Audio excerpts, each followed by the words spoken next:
আচ্ছা, যে কোনো একটা মিটিং বা আলোচনার কথা একটু ভাবুন তো।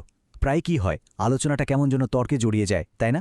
আর দারুণ সব আইডিয়াগুলো সেই বিতর্কের ভিড়ে কোথায় যেন হারিয়ে যায়। কিন্তু যদি এমন কোনো উপায় থাকতো যা দিয়ে আমাদের চিন্তাগুলোকে আরও গোছানো, আরও ফলপ্রসূ করা যেত, চলুন আজ আমরা ঠিক সেরকমই একটা অসাধারণ পদ্ধতি নিয়ে কথা বলবো। তো চলুন আসল সমস্যাটার গভীরে যাই। আমাদের চিন্তা করার ধরনেই একটা বড় সমস্যা কিন্তু লুকিয়ে আছে। আমরা প্রায়ই আলোচনা করার বদলে তর্ক করা শুরু করি। মানে অন্যের যুক্তি খণ্ডন করতে আমরা এতটাই ব্যস্ত হয়ে পড়ি যে কখন যে মূল বিষয় থেকে পুরো আলোচনাটাই সরে যায় সেটা খেয়ালই থাকে না। প্রশ্ন হলো, এমনটা হয় কেন? আসলে কারণটা খুবই সহজ। বেশিরভাগ সময়ে আমাদের আলোচনার লক্ষ্য হয়ে দাঁড়ায় কে সঠিক সেটা প্রমাণ করা, সমস্যার সেরা সমাধান খোঁজাটা নয়। আর ঠিক এখানেই কিন্তু একটা বড় পরিবর্তন আনার সুযোগ আছে। ব্যাপারটা বুঝতে হলে এই দুটো চিন্তার মধ্যে পার্থক্যটা দেখতে হবে। একদিকে আছে অ্যাডভার্সারিয়াল বা বিতর্কমূলক চিন্তা, যেখানে সবাই যেন একে অপরের বিরুদ্ধে একটা লড়াইয়ে নেমেছে। আর অন্যদিকে আছে প্যারালেল বা সমান্তরাল চিন্তা, যেখানে সবাই মিলে একসাথে একই দিকে তাকিয়ে একটা সমাধান খুঁজছে। এখানে কেউ জিতছে না, হারছে না, বরং সবাই মিলে একটা বিষয়কে পুরোপুরি জানার চেষ্টা করছে।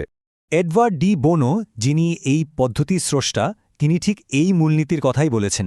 মানে বিতর্ক থেকে বেরিয়ে এসে সহযোগিতার মাধ্যমে একটা বিষয়ের সব দিক খতিয়ে দেখা। আর এই কঠিন কাজটা সহজ করার জন্যই তিনি একটা অসাধারণ কাঠামো তৈরি করে দিয়েছেন। তাহলে প্রশ্ন হল, কিভাবে আমরা এই সমান্তরাল চিন্তা বাস্তবে কাজে লাগাতে পারি? এখানেই আসছে 6 থিংকিং হ্যাটস বা 6টি চিন্তার টুপির ধারণাটা। না, এগুলো কিন্তু কোনো সত্যিকারের টুপি নয়। এগুলো হলো চিন্তার ভিন্ন ভিন্ন আঙ্গিকের প্রতীক। মূল আইডিয়াটা হলো একটা দলের সবাই একই সময়ে একই রঙের টুপি পরবে, মানে হলো সবাই একই ধরনের চিন্তা করবে। এতে বিশৃঙ্খলা পুরোপুরি দূর হয় আর আলোচনাটা অনেক বেশি গোছানো আর কার্যকর হয়ে ওঠে। তো চলুন আর দেরি না করে একে একে এই 6টি টুপির সাথে পরিচিত হয়ে নেওয়া যাক। প্রত্যেকটা টুপি কিন্তু একটা বিশেষ ধরনের চিন্তাকে বোঝায়। শুরু করা যাক সাদা আর লাল টুপি দিয়ে। একটা হলো একদম বস্তুনিষ্ঠ তথ্যের প্রতীক, আর অন্যটা হলো আমাদের ভেতরের অনুভূতির। যখন সাদা টুপি পরার কথা বলা হবে, তখন আপনি ঠিক একটা কম্পিউটারের মতো আচরণ করবেন।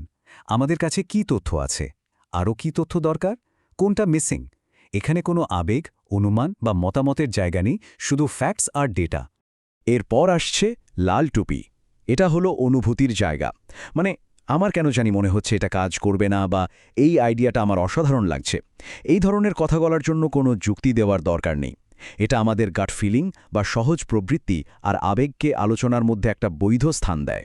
এবার আসা যাক দুটো খুবই শক্তিশালী কিন্তু একে অপরের বিপরীতধর্মী টুপির দিকে, কালো আর হলুদ।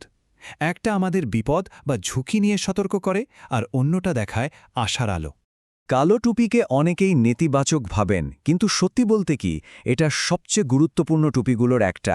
এটা একজন বিচারকের মতো যৌক্তিকভাবে একটা আইডিয়ার ঝুঁকি, দুর্বলতা আর সম্ভাব্য সমস্যাগুলো তুলে ধরে।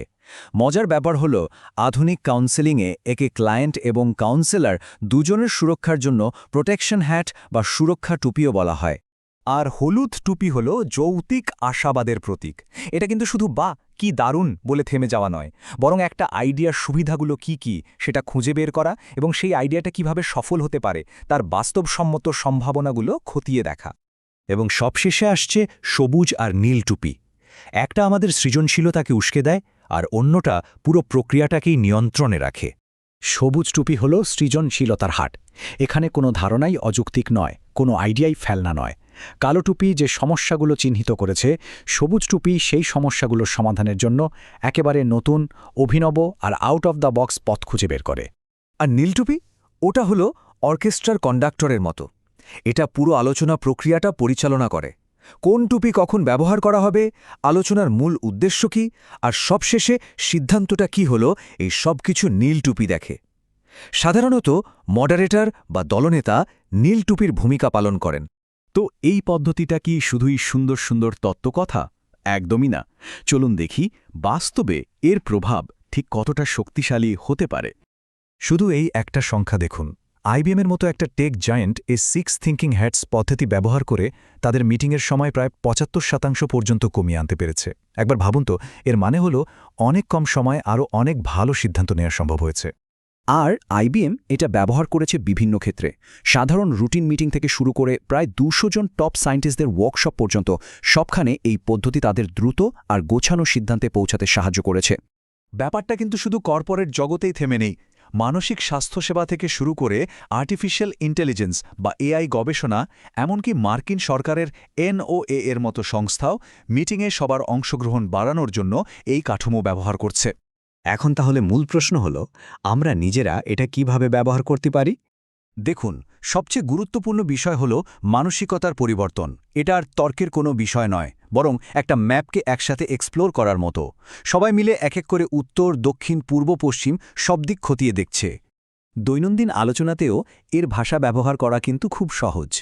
ধরুন, আপনি শুধু বললেন, চলো আমরা এখন সবাই হলুদ টুপি পরে এই আইডিয়াটার ভালো দিকগুলো দেখি। ব্যাস, এই একটা বাক্যই কিন্তু পুরো আলোচনার মোড় ঘুরিয়ে দেওয়ার জন্য যথেষ্ট। তাহলে পরের বার যখন কোনো জটিল সিদ্ধান্ত বা আলোচনার মুখোমুখি হবেন, তখন একটু থামুন। ভাবুন তো, এই মুহূর্তে কোন টুপিটা পরার সবচেয়ে বেশি জরুরি? তথ্য, অনুভূতি, সতর্কতা, নাকি একদম নতুন কোনো আইডিয়া? সঠিক টুপিটা বেছে নিতে পারলেই হয়তো আপনি সেরা সমাধানের দিকে এগিয়ে যাবেন।